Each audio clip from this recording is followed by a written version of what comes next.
DAP, इसमें 8% nitrogen है और 16% फास्फोरस है। और इसका प्रयोग कैसे किया जाता है किसान भाइयों, मैं आप लोगों को यह भी बताना चाहूंगा। इसका दो तरह से प्रयोग होता है।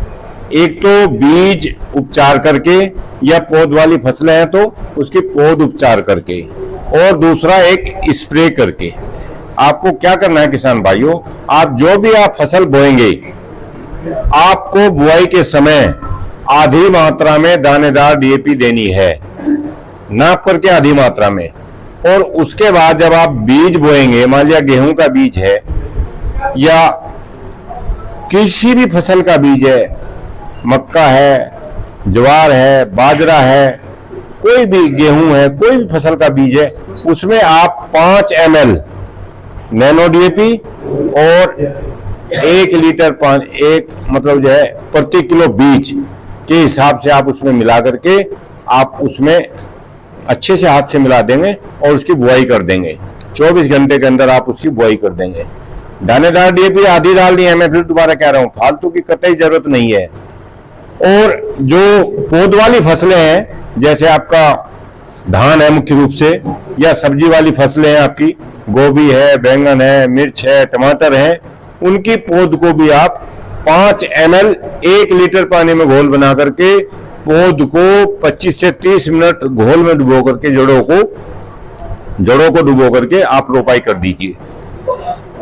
और गन्ना है, गन्ने में आप एक काम कर सकते हैं। सबसे अच्छा तरीका तो यह है कि आप जो गन्ने की काछी होती है उसको ड्रम में आप घोल बना लीजिए 5 ml 1 लीटर पानी के हिसाब से।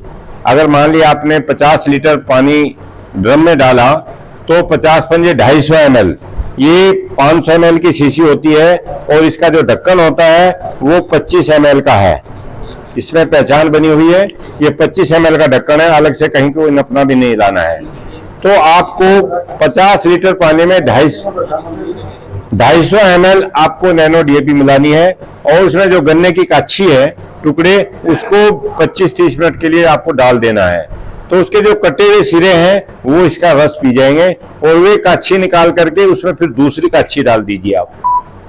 जब तक घोल खत्म ना हो जाए तब तक आप इस घोल का प्रयोग कर सकते हैं।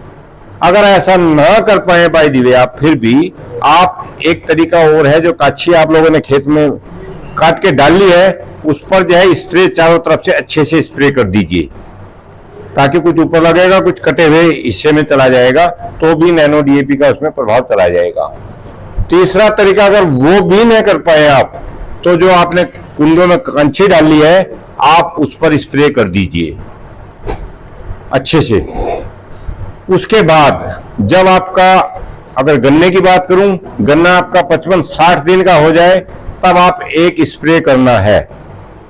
खड़ी फसल में कोई डीएपी नहीं देनी है आपको, केवल आपको 5 ml 1 लीटर पानी के हिसाब से घोल बना करके आपको स्प्रे कर देना है, और ये 1 एकड़ के लिए पर्याप्त होती है।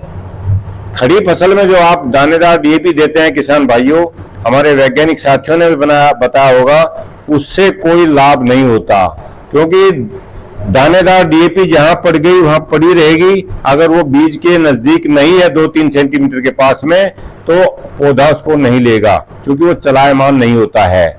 यूरिया होता है, चलायमान होता है, उसको कैसे भी डाल दीजिए, घुल करके जड़ों के पास चला जाएगा, घुलनशील होता है। लेकिन डीएपी में ऐसा नहीं होता। तो खड़ी फसल में हमारे किसान भाई बहुत सारे डीएपी डालते हैं, और वो कहते हैं जी इससे लाभ होता है। वो लाभ क्या होता है मैं आप लोगों को बताऊं। उसके अंदर 18% नाइट्रोजन होती है, जो यूरिया से मिलती है, और उसका काम होता है पौधे को हरा भरा करना।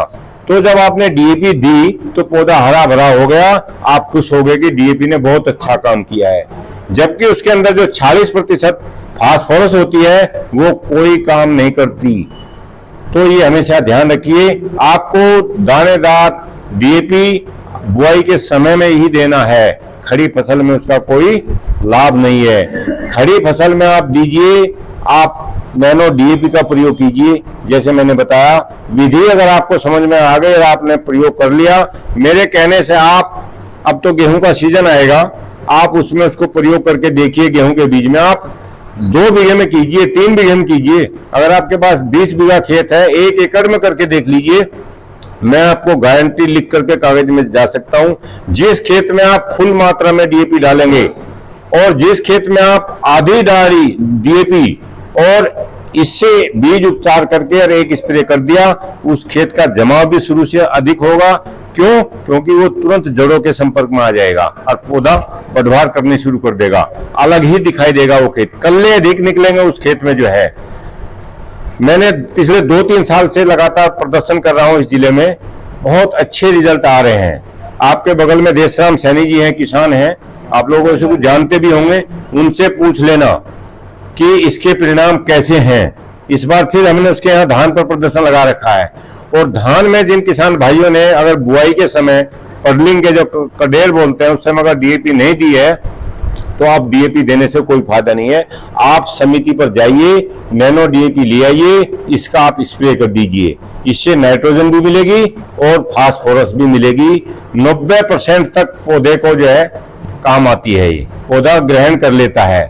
ध्यान ये रखना है कि इनका प्रयोग तब करना है जब पत्तियां पर्याप्त हमारी जमीन में हो जाए।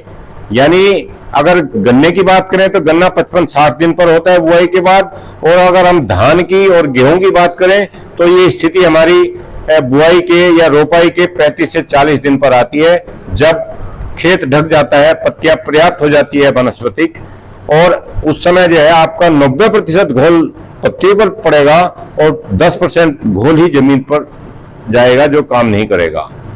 तो पत्तियों में क्या होता है, रंध्र अवकाश होते हैं, छिद्र छोटे छोटे, स्टोमेटा जिसको हम अंग्रेजी में कहते हैं, उसके द्वारा ये अवशोषित हो जाता है और पौधे को फ्लोएम से नीचे जाइलम की तरफ को, यानी ऊपर से नीचे तक पत्तियों में, तने में, जड़ तक जो है ये पहुंच जाता है, पूरे पौधे को ये मिल जाता है।